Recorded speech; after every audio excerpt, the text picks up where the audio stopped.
Gravação iniciada, presidente. Obrigado. Vamos retomar, então, os julgamentos dos processos da sessão do dia 21 de outubro. Retomaremos com o item 98 da pauta, final do processo 2017-61, Antibióticos do Brasil Limitada, relatoria do conselheiro Pedro Lima. Sim, presidente. Pode iniciar? Sim. Processo voto na pasta e o PDF do processo também. É um caso curto, tá? Que não significa que é um caso fácil, só é curto, né?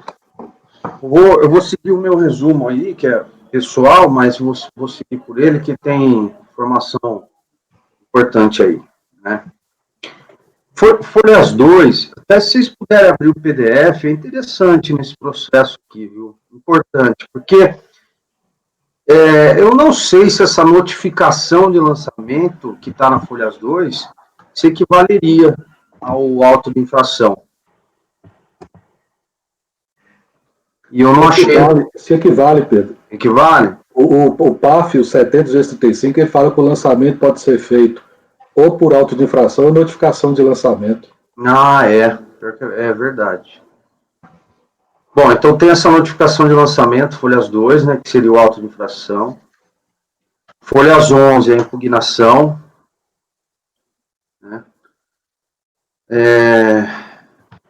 Aí tem uma cópia da manifestação de conformidade do processo de crédito, uma cópia do despacho decisório do processo de crédito, tá?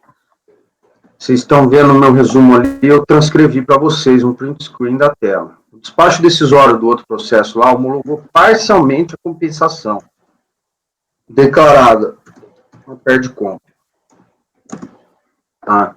Em seguida tem cópia do TVF, né, que concluiu o seguinte, tendo em vista os fatos acima constatados, recompomos os saldos dos créditos vinculados a receitas e vendas de exportação, no qual a indicação mensal dos valores dos pedidos de ressarcimento, após houve a dedução das glosas, encontrando, por fim, o saldo passível de ressarcimento, conforme demonstrado anexo 5, né? Recomposição dos créditos que faz parte integrante desse termo. Acima do exposto, em razão dos exames efetuados, concluímos pela manutenção parcial dos créditos para fiscofins de exportação, no valor total X. Né? Então, o que o fiscal aplicou o que é o lançamento, né? O fiscal fez essa cobrança fiscal aí por meio desse notificação de lançamento por compensação não homologada, certo? Artigo 74 da Lei 9.430 de 96.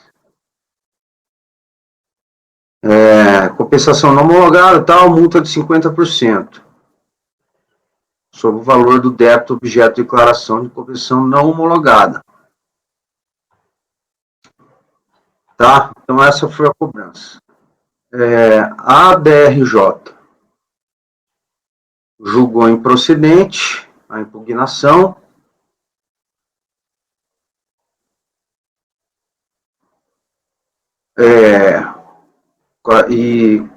Foi publicado com a seguinte ementa. Né? Contencioso administrativo, controle de constitucionalidade. Fala que não cabe às autoridades do contencioso administrativo proclamar inconstitucionalidade. Só isso. Julgou improcedente a impugnação. Aí, no folha 109, recurso voluntário, o contribuinte, recurso voluntário tempestivo, o contribuinte vem e pede a não aplicação da multa isolada de 50%. Né, e conclui o pedido da seguinte forma: quer seja conhecido provido esse recurso, a fim de que seja reformado o acórdão da DRJ, declarando como nula a aplicação de multa imposta recorrente, por conseguinte, cancelando sua infração e todos os seus conceptados legais por enquadramento irregular e desconexo dos fatos concretos e normas sancionatórias aplicadas. Esse é o relatório. Pode passar para o voto? Sim, Pedro. Tá. Bom, então, conheço do recurso por preencher os requisitos e ser tempestivo, né? Aí eu vou tirar essa parte que eu falo. Primeiro é importante registrar que não existe nenhum auto de infração, somente a notificação de lançamento, folhas 2, por compensação não homologada. Vou tirar isso aqui.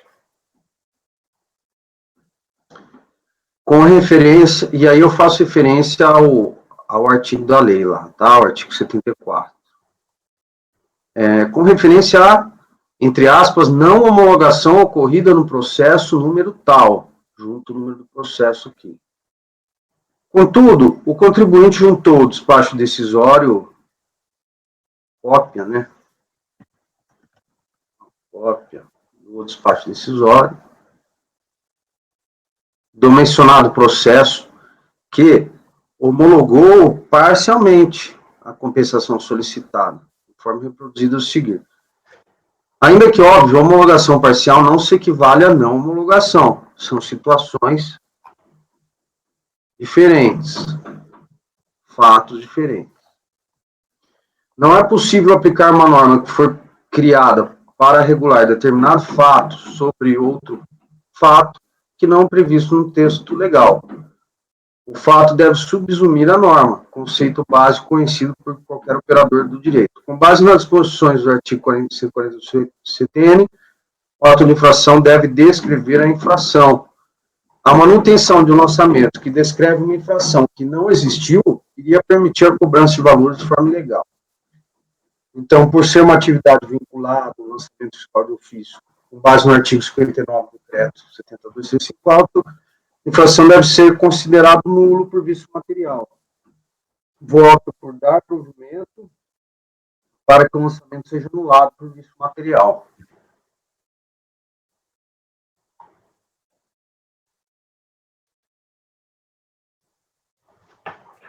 Terminou, né, Pedro? Sim. Ficou. Tá, entendi.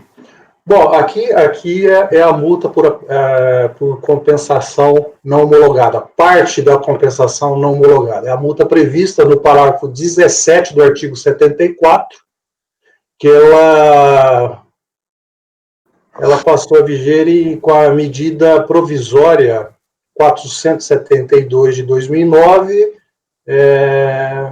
foi convertida na Lei 12.249. Se você pegar o artigo 74, o parágrafo 17, a gente vai ver que houve várias alterações nesse artigo 17. Mas o que ressalta é que ela nunca deixou de ser exigida, né? Bom, pronto para votar, Elcio?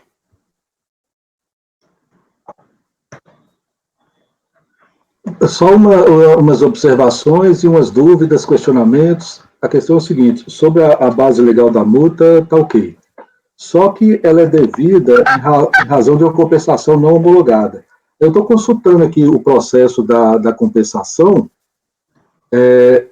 uma decisão da DRJ no processo da compensação, de 2018, quer dizer, posterior à notificação de lançamento. A DRJ já deu parcial provimento.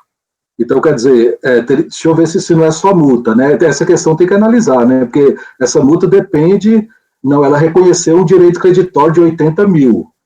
Então, quer dizer, a multa, ela já teria que se adequar a essa nova realidade do processo de compensação. Aí, deixa-me ver no processo de compensação aqui, se houve decisão do CARF. Senhor, eu pesquisei esse processo, e para mim ele não aparece em lugar nenhum, tá? Aí porque vocês não têm acesso, né? Aí eu fui pelo despacho decisório aqui. Ok, não, tá certo, tá certo. Mas eu estou vendo aqui, parece que ele se conformou com a decisão da DRJ, porque ele não apresentou recurso voluntário. Aí ele pediu desistência lá no processo lá. Então não é caso de sobrestar até decisão definitiva, né? Isso, mas talvez seria o caso de adequar ao que foi mantido, né, na compensação, de reduzir a multa proporcionalmente ao que foi. Mas só que ele tem um pedido de desistência, aí teria que ler esse pedido de desistência para ver a amplitude dessa desistência, né? Então é mais complexo. Conselheiro Elcio, Oi. só uma observação, é que na decisão da DRJ, no último parágrafo, ela faz alusão a essa decisão lá no processo final 2011-51, dizendo que mesmo embora lá tenha sido reconhecido, como o valor foi baixo, não impacta neste. Porque, inclusive, eu achei engraçado que o valor que não foi compensado é acima de 1 milhão, mas no auto de infração considerou como base de cálculo 800 mil. Quer dizer, não considerou todo o valor do crédito, né, na base de cálculo da compensação, considerou só parte. Então tem uns detalhes aí que... É que foram várias compensações, né? Pois é, então algumas foram não homologadas. Pois é, tem questões aí que precisam ser olhadas, né? Eu entendi que era uma só. Não, São várias. Então teve não homologada. No processo anexo tem o despacho decisório aí. Aí são várias que foram não homologadas. Diante dessa diversidade, nem a complexidade, a diversidade de dados, eu vou pedir vista. Tá certo. Ô Toledo, você acessou a DRJ do outro processo? Não, nesse aqui ele fala. Ele fala, né? Eu tentei achar o outro, também não consegui. Não dá, né? Eu não sei o que fazer aqui, porque para mim cobrou não homologada, aquela notificação de lançamento, eu falei, não. O da compensação está anexo aí, né? É o processo anexo. Deixa eu ver.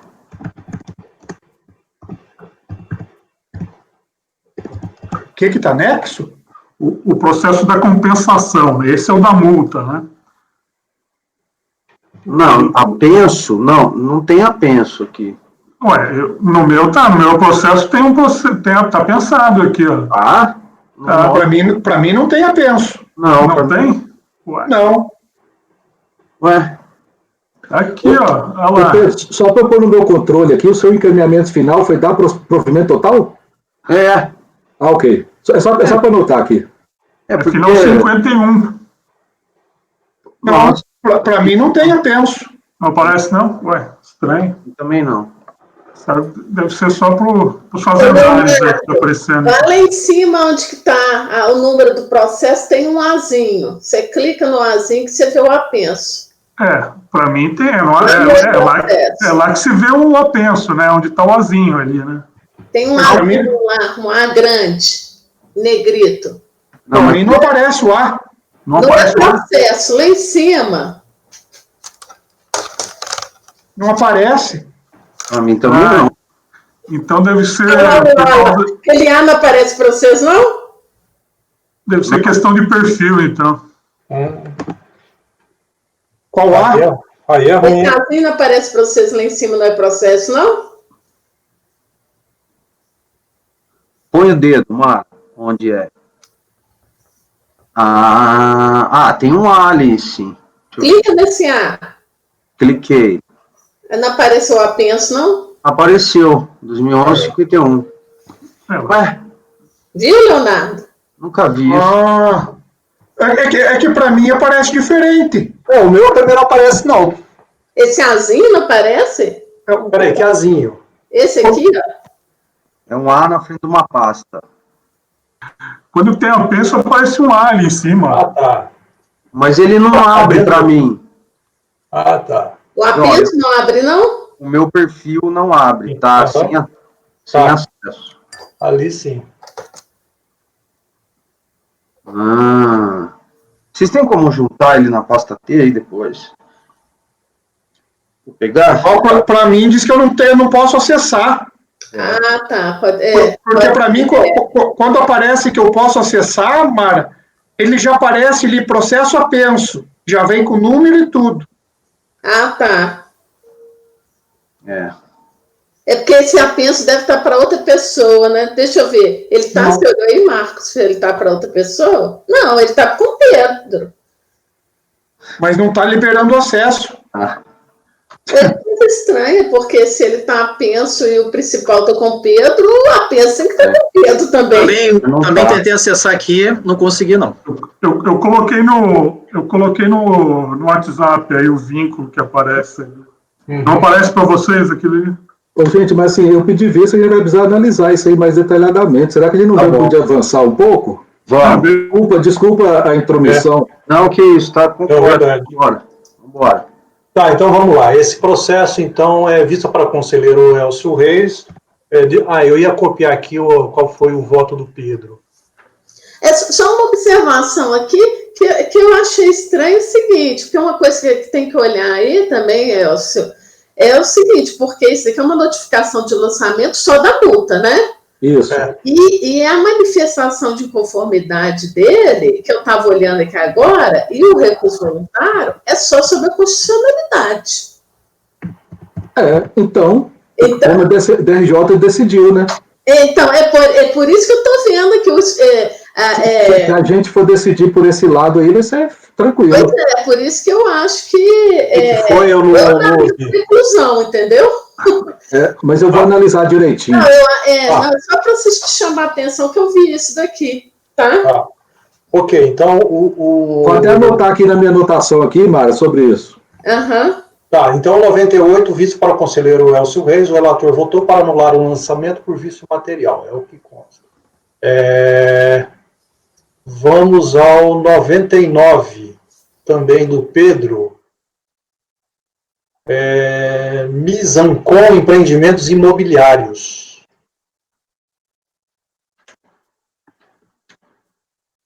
Seu também, Pedro.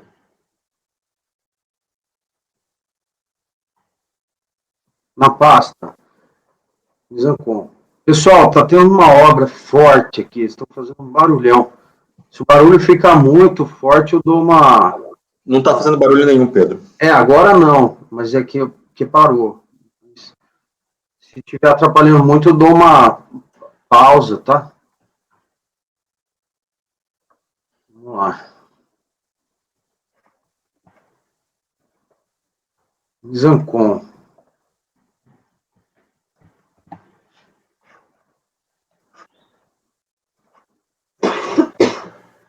Pode iniciar, Pedro. Multa COFINS, tá? O processo trata de COFINS. A gente vai julgar o recurso voluntário, folha 681. Apresentado face da decisão da DRJ Minas Gerais, folha 408. Julgou improcedente a impugnação, apresentada em defesa dos autos de infração de COFINS e PIS, folha 104 seguintes. Tá, o auto de infração é de multa isolada, de 75%, aquela prevista no artigo 18 da Lei 10.833 de 2003, por compensação indevida. E também por falta de declaração e recolhimento, nos períodos de abril de 99 a dezembro de 2001. Valores tais.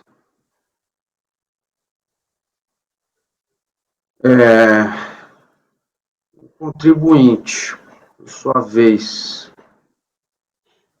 deixa eu ver o que ele alegou aqui. Ele pede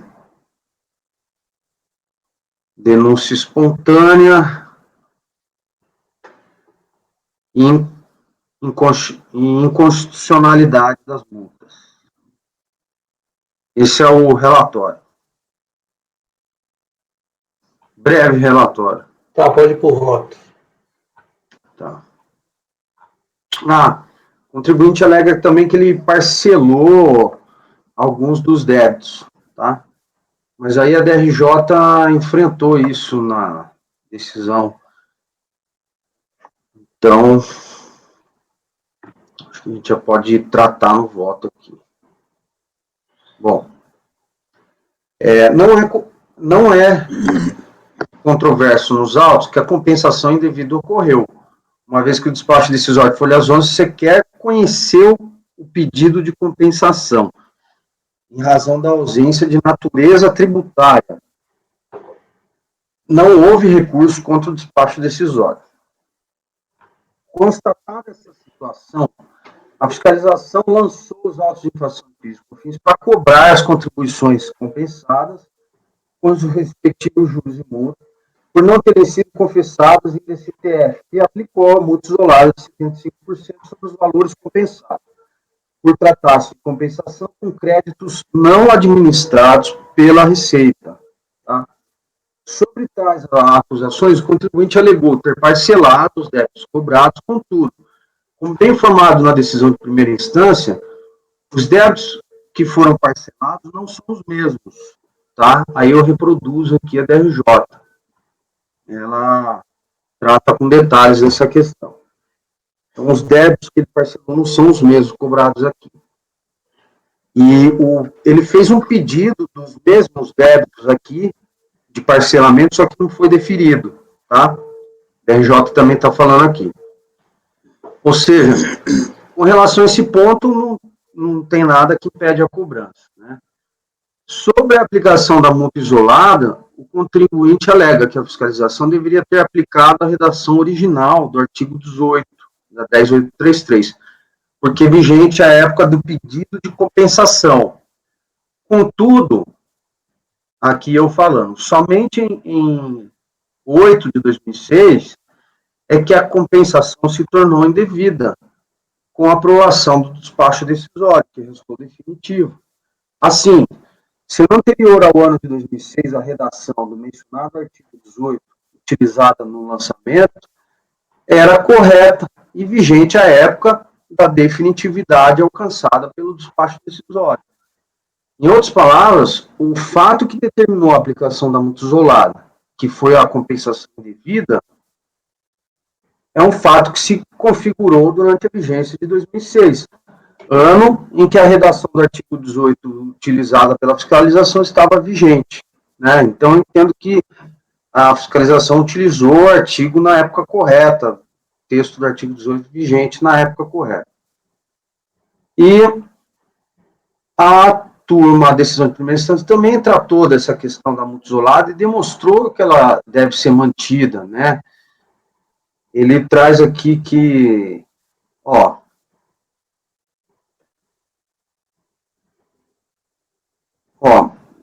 que o crédito lá era de obrigações ao portador emitida pela Eletrobras. Então, até a edição da lei tal, a vedação para a utilização desses créditos se encontra vazada pelo artigo 84 da 9.430, o qual admite a compensação apenas relativa a tributo ou contribuição administrada pela SRF. Por crédito de origem não tributária, tal. Então, aí volto eu no voto. Não há, portanto, nem impedimento legal ou material à aplicação da multa isolada, visto que a legislação aplicada foi a correta e que a compensação foi realmente indevida. A empresa também alegou, aqui acho que é o último ponto, que distribuiu um mandado de segurança e que isso configuraria a denúncia espontânea nos modos do 138, CTN. Contudo, a distribuição de mandato de segurança, por si só, não é suficiente para a caracterização do 138, CTN, como bem apontou a decisão recorrida. E também não tem nenhuma informação sobre esse mandato de segurança, né?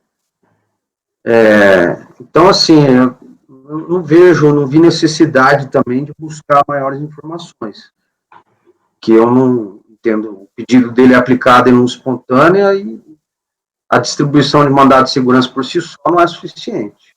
Né? Aí, eu transcrevo, então, o voto da DRJ nesse tópico e utilizo dos mesmos fundamentos. Vocês acham que eu preciso ler o trecho da DRJ para reforçar o voto aqui, da denúncia espontânea, ou não precisa? Pode passar? Pode.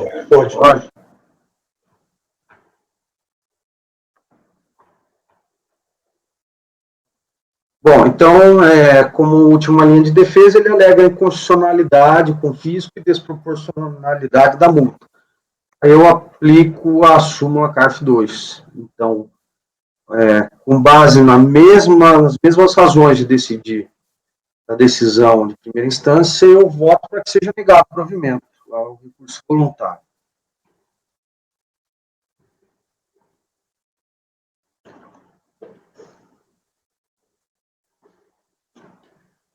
Ok.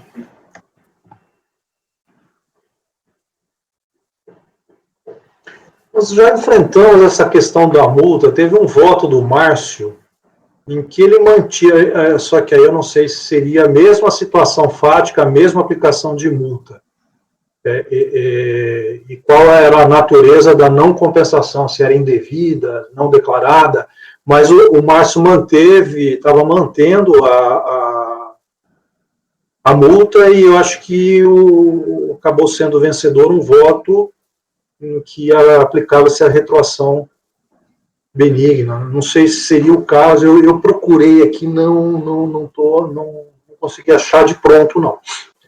Diga, Laércio. Se não me engano, quem proferiu com voto vencedor foi o conselheiro Leonardo, que eu acho que tinha até no mesmo sentido. Agora não recordo o ano, acho que era até 2014.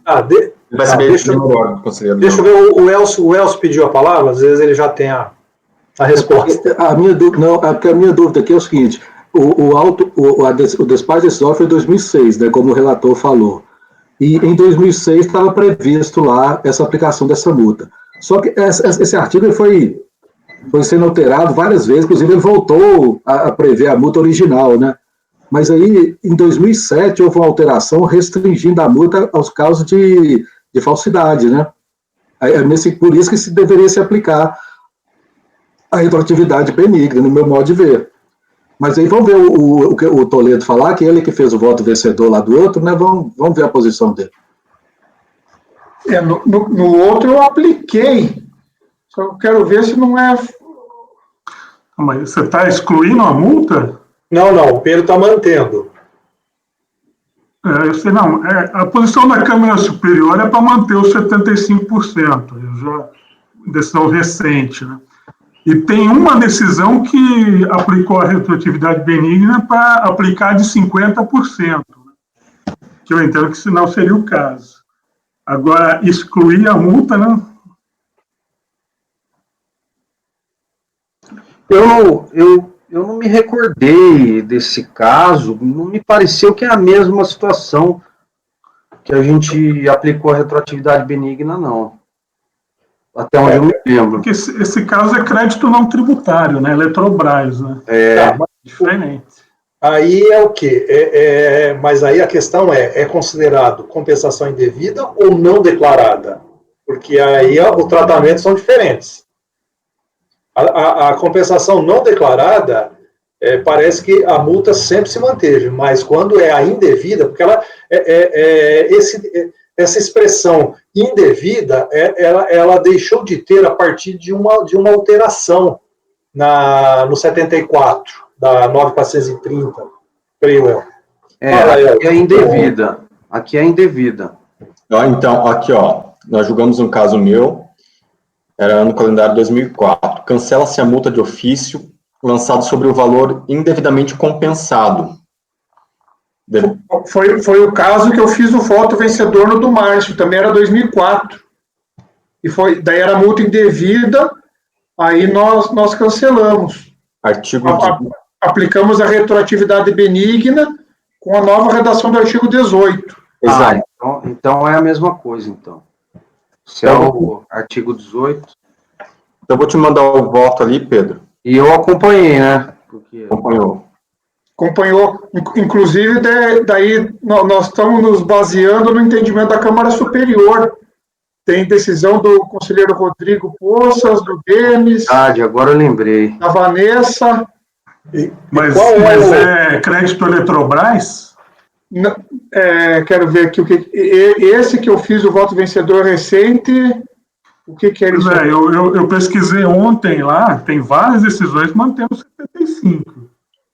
Eu tenho até o número do acordo aqui da Câmara Superior. Não estou conseguindo pesquisar agora, não sei se tem algum problema no site. Você tem o acordo, Marcos? O WhatsApp lá, Era contribuição aqui. Esse que eu fiz o voto era contribuição. 9303100317. Então, eu lembro que no meu voto eu usei até um da conselheira Edeli, que também manteve os 75.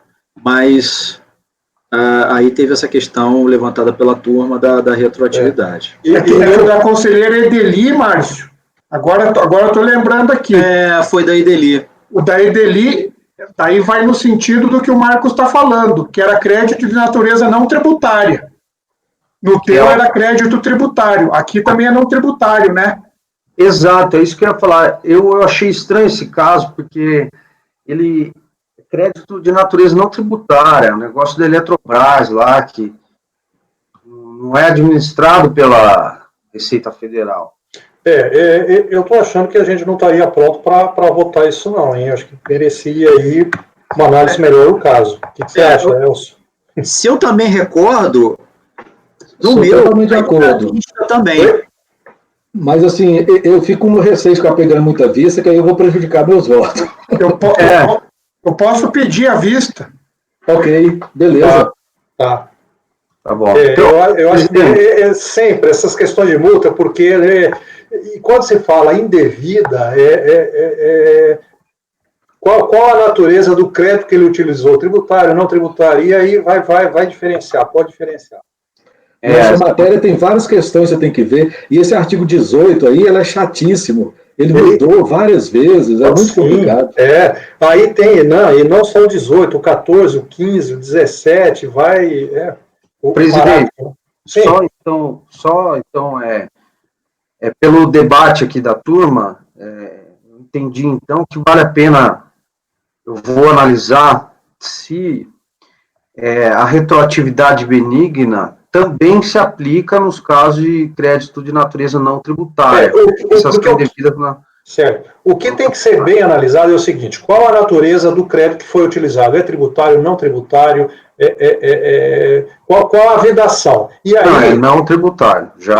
E aí estudar as várias alterações na legislação, porque existiu o tempo em que era indevida, era considerado não declarada.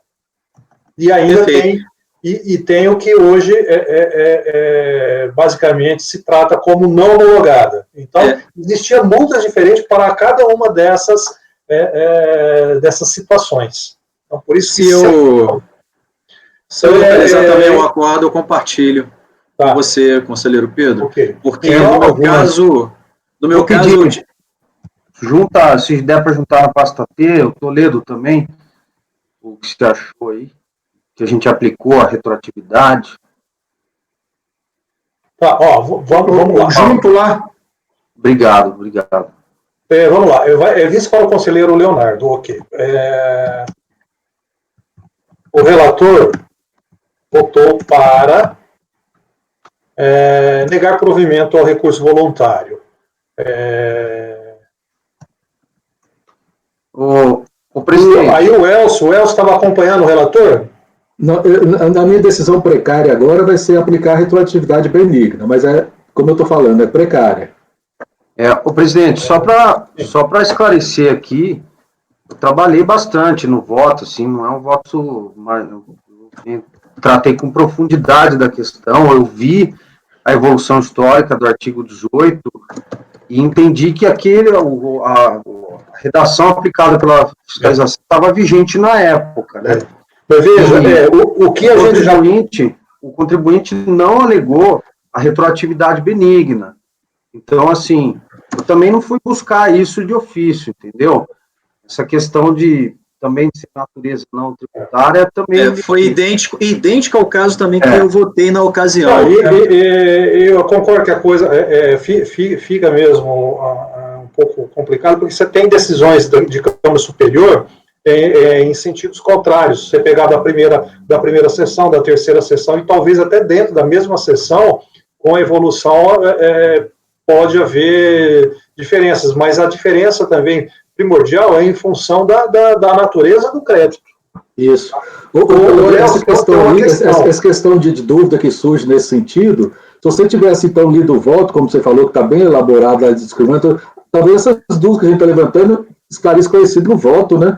Será que não é bom, assim, nesses casos assim, mais chato ler? Porque a gente, de repente, suscita várias questões que estão no seu voto. E realmente a gente faz voto e às vezes a gente esquece. Não adianta, é muita coisa, né? Pedro. Oi. Eu juntei o acordo do processo do conselheiro Márcio, está lá na minha pasta, é que eu não consigo juntar na tua. Eu sei. Processo permitido. Aí, se quiser resgatar lá, que daí tem esse voto que tem o acordo da conselheira Edeli, que o conselheiro Márcio faz menção. Isso. Obrigado, Toledo. Obrigado, Márcio. O acordo, Leonardo. O acordo desse voto do Márcio. Não, porque você ainda não estava na turma, Mara. Foi a minha primeira sessão. Eu quero o número do acordo para pegar ele aqui. Já digo aí, só um momento. Eu jogo no grupo do WhatsApp também, a gente pega lá.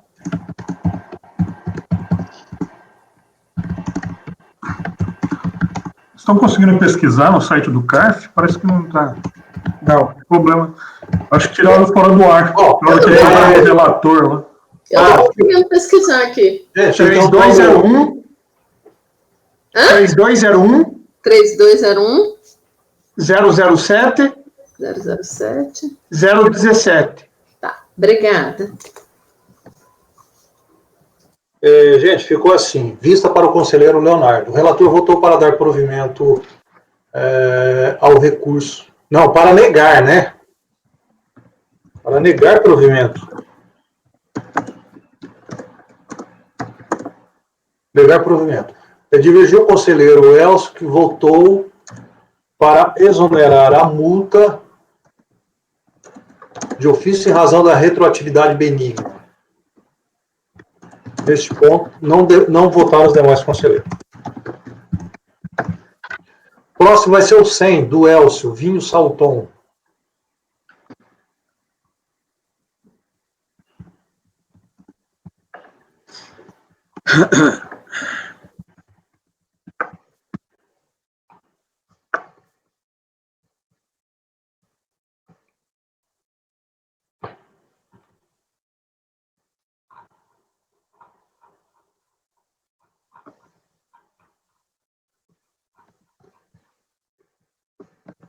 Vocês também não estão conseguindo fazer consulta de jurisprudência, né?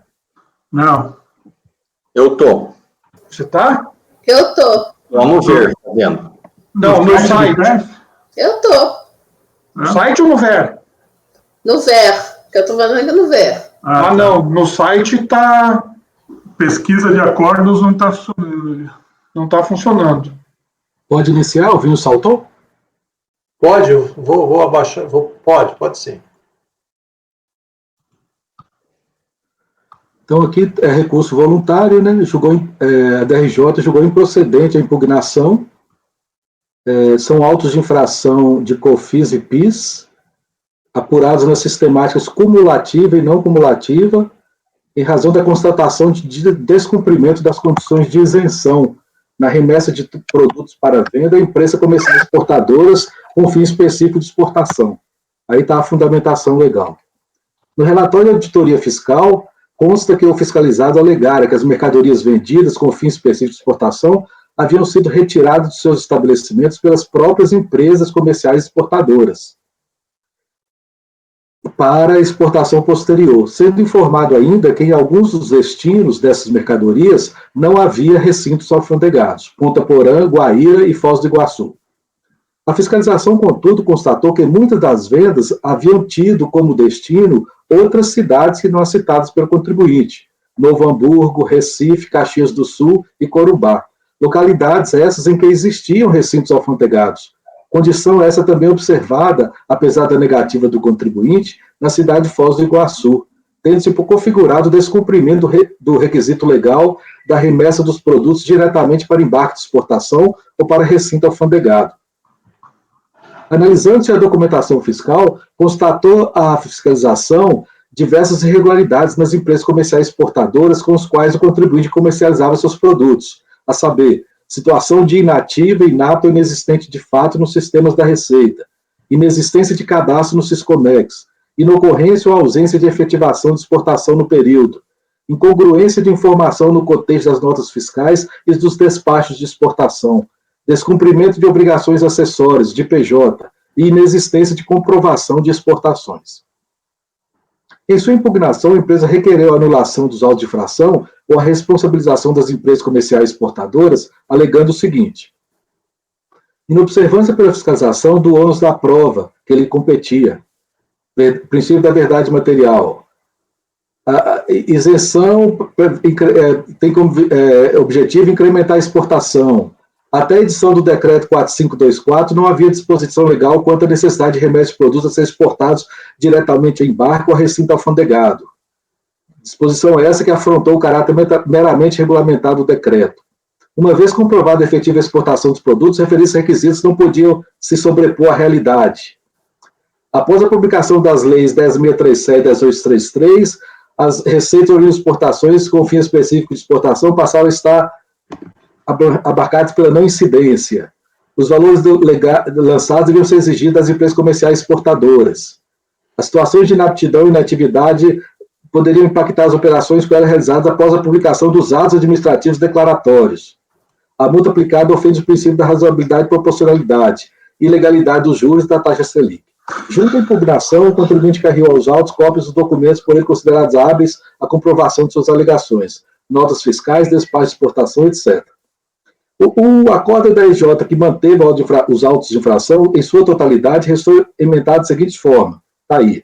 Destacou o julgador administrativo que, como no caso sob análise, a venda dos produtos não seguir as determinações legais para se caracterizar como venda para fins específicos de exportação, ela devia ser considerada como venda normal e, portanto, sujeita ao pagamento das contribuições pelo impugnante. Cientificada a decisão de primeira instância 28/1/2011, o contribuinte interpôs recurso de 18/2/2011 e requereu a anulação dos autos de infração, aduzindo a efetiva exportação dos produtos, conforme documentos apresentados na primeira instância, necessidade de se buscar a verdade material, venda de produtos a empresas localizadas em cidades desprovidas de recinto alfandegado, responsabilização das empresas exportadoras e indevida aplicação de multa. É o relatório. Pode ir para o voto. Então, no recurso voluntário, o recorrente constrói sua defesa com base nos seguintes argumentos: efetiva exportação dos produtos, conforme documentos apresentados, necessidade de buscar a verdade material, venda de produtos a empresas localizadas em cidades desprovidas de recinto alfandegado, responsabilização das empresas exportadoras e indevida aplicação da multa.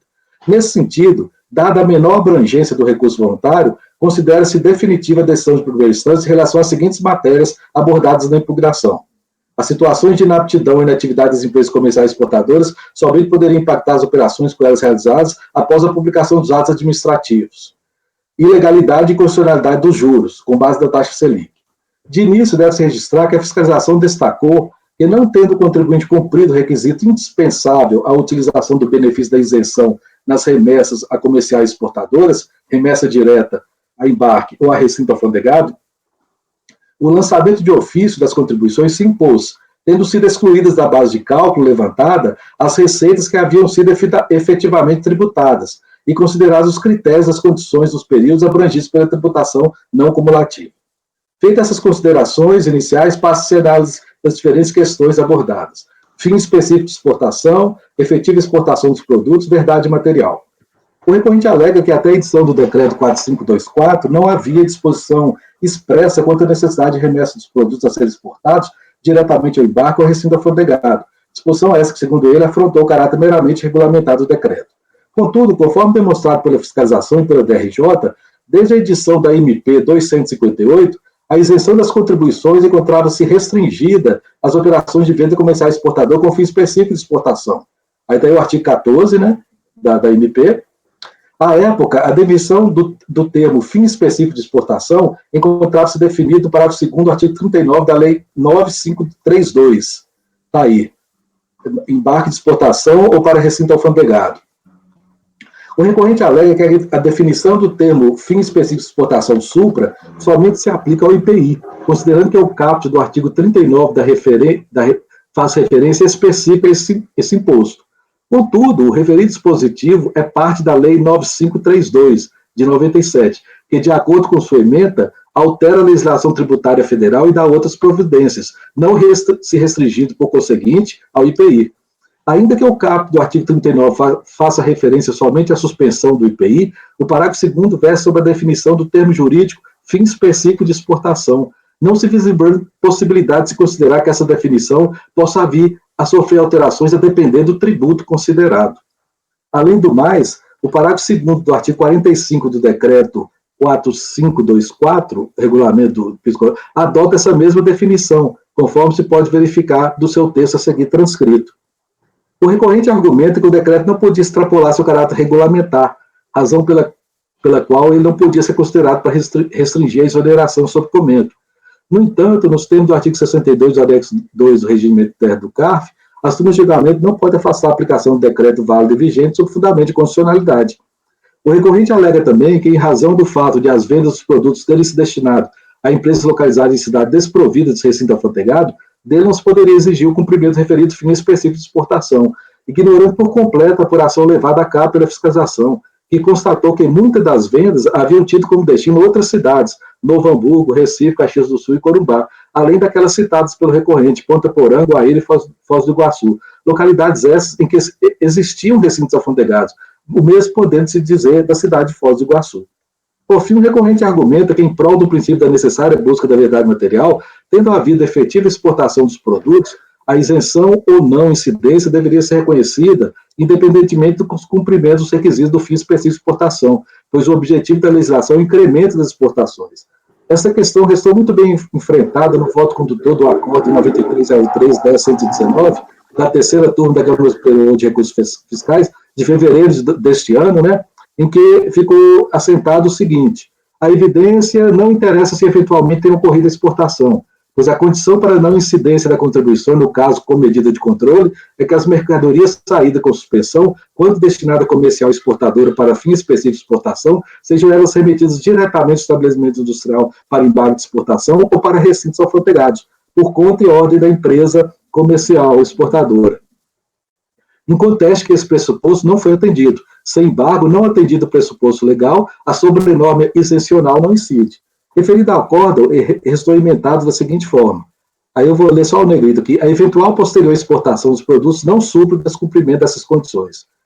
Para fundamentar sua defesa, o recorrente trouxe aos autos, na primeira instância, cópias de inúmeros documentos fiscais, não fazendo referência específica, contudo, às constatações da fiscalização, não apontando onde se encontrariam eventuais equívocos do procedimento fiscal, merecendo destaque os seguintes trechos do relatório de auditoria fiscal. A empresa Monteiro e Freeman, tal empresa declarou-se inativa neste ano. Tal empresa sequer tem cadastro no Siscomex. Não fez qualquer operação de exportação. A empresa Capricho, suposta comercial exportadora, não concluiu qualquer exportação no período aqui fiscalizado. Tal exportação não foi efetivada, cancelado por expiração de prazo. Empresa exportadora Isabela, inexistente de fato, era inapta por ser inexistente de fato. A mesma sequer apresentou de PJ. Grande divergência de valor da nota fiscal de exportação, no valor de 15.509, e o valor em dólares do RE, registro de exportação. Não foi exportada a mercadoria. O peso total das mercadorias também diverge entre as notas fiscais tais. Mercadoria não foi exportada. Comercial exportador comercial Ópera, inexistente de fato. A compradora comercial Ópera declarou-se inativa no ano de 2002. Tal suposta comercial exportadora não concluiu qualquer exportação no período aqui fiscalizado. Exportadora Ipanema, inexistente de fato, não declarou qualquer receita à Receita Federal. Tal suposta comercial exportadora, no ano de 2002, exportou apenas o valor de 27 mil, valor inferior ao adquirido da fiscalizada. No ano de 2003, não concluiu nenhuma exportação. Não foi apresentado qualquer comprovante de exportação. A Rossi, importadora, declarou-se inativa. O recorrente não consegue infirmar tais constatações. Aliás, no recurso voluntário, ele nem contestou essas constatações, mantendo sua defesa em argumentos genéricos, sem qualquer liame com os fatos apurados. ele não aponta que documentos carreados aos autos seriam hábeis a desconstituir a conclusão fiscal. Não se pode perder de vista que, em conformidade com o artigo 16 do PAF, o ônus da prova recai sobre a pessoa que alega o direito e o fato que o modifica, sendo que, ignoradas as constatações devidamente apuradas e comprovadas pela fiscalização, verdade material, não se vislumbra a possibilidade da inversão do ônus da prova. Nesse sentido, afasta os referidos argumentos do recorrente. O segundo item do recurso é a responsabilização das empresas comerciais exportadoras. A recorrente aduz que os valores lançados deviam ser exigidos às empresas comerciais exportadoras, para que as mercadorias exportadas foram remetidas, em conformidade com o artigo 89, inciso 1 do Decreto 4524, artigo 7 da 10637 e 9 da 10833. No entanto, referidos dispositivos legais se refere à atribuição de responsabilidade às empresas comerciais exportadoras nas hipóteses de não efetivação das exportações em que o fim específico de exportação, até então, havia sido observado, conforme se constata exemplificativamente do artigo 9 da 10833 acima transcrito. Não vou me abster de ler, nesse sentido, conclui-se por não existir razão ao recorrente. A indevida aplicação de multa, né, eu acho que não merece grande avançar, e diante do exposto eu voto por negar provimento ao recurso. Ok, senhores. Pronto para votar, Leonardo? Sim, presidente. Com a palavra. Acompanho o relator. Mara. Excelente voto, acompanho o relator. Laércio. Excelente voto. Já enfrentamos esse tema algumas vezes na turma e realmente tem que haver essa demonstração, caso contrário, não tem como se conceder. Marcos. Acompanho o relator. Márcio. O relator, presidente. Pedro. Excelente voto, acompanho o relator. Eu também acompanho o relator. Por unanimidade de votos, negou-se provimento ao recurso voluntário. Esse foi o item 100, vinha o Saltão Indústria e Comércio. Próximo item é o 101 da pauta. Arseng Construções e Serviços de Engenharia Limitada. Ele é um paradigma. O relator, conselheiro Leonardo. Os processos do lote de repetitivo, 102 a 107. Presidente, eu vou dar só uma saidinha aqui, mas volto rapidinho. Tá? Então 5 minutos, porque aí já fica o intervalo. Ótimo. Para tocar até o final. 5 minutos. Por favor, Isaías, interrompa.